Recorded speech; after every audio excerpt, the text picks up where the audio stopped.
tithing. Another dreaded word nobody ever wants to put in a sermon. But you ask. Tithing brings with it two very important concepts: the amount one gives and the faithfulness with which one gives it.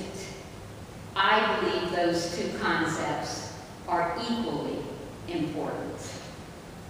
God in the Old Testament commanded that tithing was a simple matter of giving 10% of all that one has. God also commanded in the Old Testament, because it was an agrarian society, they were farmers and ranchers and herders, that the giving be from the first fruits, not the leftovers, but what comes into our lives first. And God commanded that this giving be ongoing and faithful. Some of you come from families and traditions where 10% tithing was a thing that was modeled for you from a very early age. For the vast majority of you and for us, this concept may seem very demanding, even harsh. Please know that God does not intend it to be so. Giving to God in whatever amount, with whatever talents or gifts, is our response into God's wide and wonderful welcome. God's love, God's grace.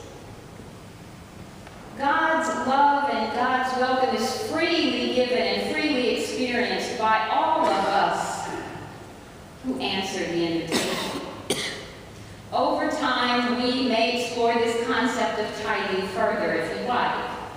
But for now, let's look at it as faithfully giving a certain gift that you dedicate to God every week without fail, whatever that percent or amount is now or may come to be in the future. By giving back a portion of what God has freely given to us, we participate in something bigger than ourselves. Paul's words in our reading today explain all this to the young church in Corinth. He says, remember how generous Jesus was to all of us. He gave it all away. In one moment, he became poor, and we became rich. Here's a way for you and for us to respond. Keep doing what you started. Don't forget what it is all about. You've been doing the right thing for over a year. You know you can finish what you started. All it takes is making a commitment. Then you will do all that you can because the hands are controlled by heart. No one works any harder or gives any more than anyone else, and what you can't do, someone else can, and vice versa. It all works out to be even in the end.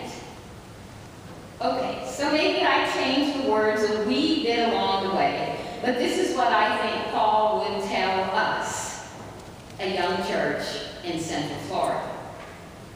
And so we give, as a way of sharing in God's will for this world and as a way to make a difference.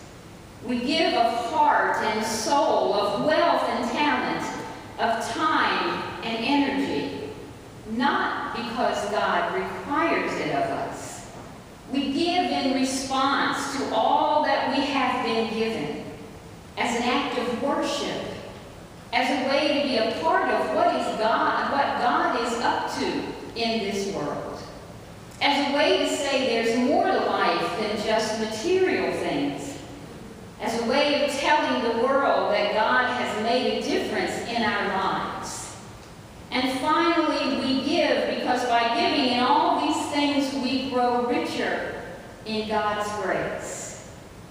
As we come to understand that by giving our time, our talent, our treasure, in response to God's wide and wonderful welcome into all that God is about, we enjoy a deeper experience of God as we go about our lives as faithful stewards of all that we have been given.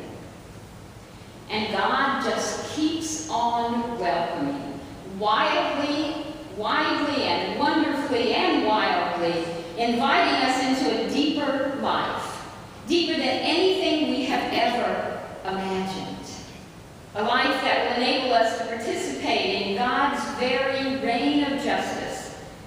to make a difference in the lives of others, and to spread the gospel here in this place and to the world beyond. Amen and amen.